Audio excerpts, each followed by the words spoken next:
At 2:17 in the morning, the Arabian Sea looked calm. The USS Abraham Lincoln, one of the most powerful aircraft carriers in the world, was moving through dark waters with its strike group around it. For decades, American supercarriers were seen as nearly untouchable, floating fortresses protected by advanced radar, missile interceptors, fighter jets, and destroyers. But in this fictional military simulation, that belief shattered in seconds. Without warning, a single missile tore through the night sky and slammed into the carrier's flight deck with a devastating 1-ton warhead. The explosion lit up the ocean, sending flames, debris, and shockwaves across the ship. For one horrifying moment, the impossible had happened. America's naval giant had been hit, and if this ever happened in real life, the world would never look the same again. Why this strike would change everything. A hit on a U.S. aircraft carrier is not just a military incident, it is a geopolitical earthquake. The USS Abraham Lincoln is more than a warship. It is a symbol of American power, deterrence, and global reach. When a carrier enters a region, it sends a message without saying a word. The United States is here, and it can strike anywhere. So, if Iran were able to hit a carrier, even once, the political shock alone would be massive. Oil prices would surge, global media would explode with panic, U.S. allies would demand answers, America's enemies would celebrate. Even if the ship stayed afloat, the psychological impact would be enormous. That's why this scenario is one of the most feared in modern naval warfare, not because it guarantees victory for Iran, but because it forces the United States into a dangerous decision: respond carefully or respond with overwhelming force. How Iran could pull off the attack. In this simulation, Iran does not rely on luck. It uses planning, deception, and timing. The strike begins long before the missile is launched. First come the distractions: drone swarms, radar confusion,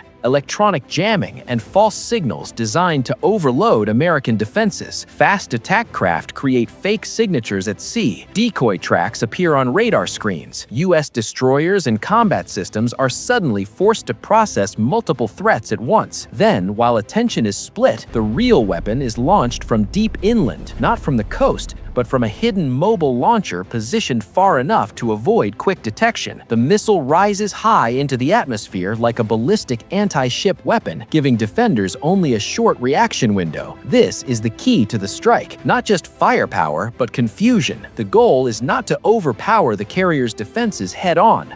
The goal is to make those defenses hesitate just long enough for one missile to get through. The final seconds before impact. Once the U.S. strike group detects the launch, every second matters. Radar systems begin tracking the threat. Aegis destroyers fire interceptors. Electronic warfare systems try to disrupt the missile's targeting. The carrier turns sharply to complicate the missile's terminal approach. Close-in weapons come online.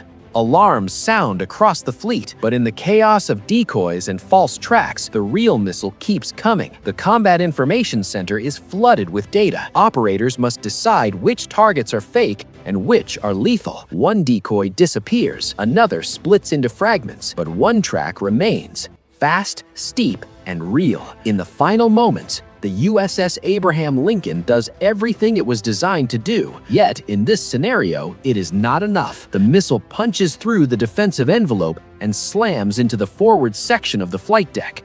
The blast is not just destructive, it is strategic. The goal was never necessarily to sink the carrier in one strike. The goal was to cripple it. The explosion on the flight deck. When the missile hits, the damage is immediate and brutal. A 1-ton warhead detonating on a carrier's flight deck would rip through steel, ignite aviation fuel, and scatter burning wreckage across one of the most sensitive parts of the ship. Parked aircraft are shredded. Fuel lines rupture. Deck crews are thrown to the ground.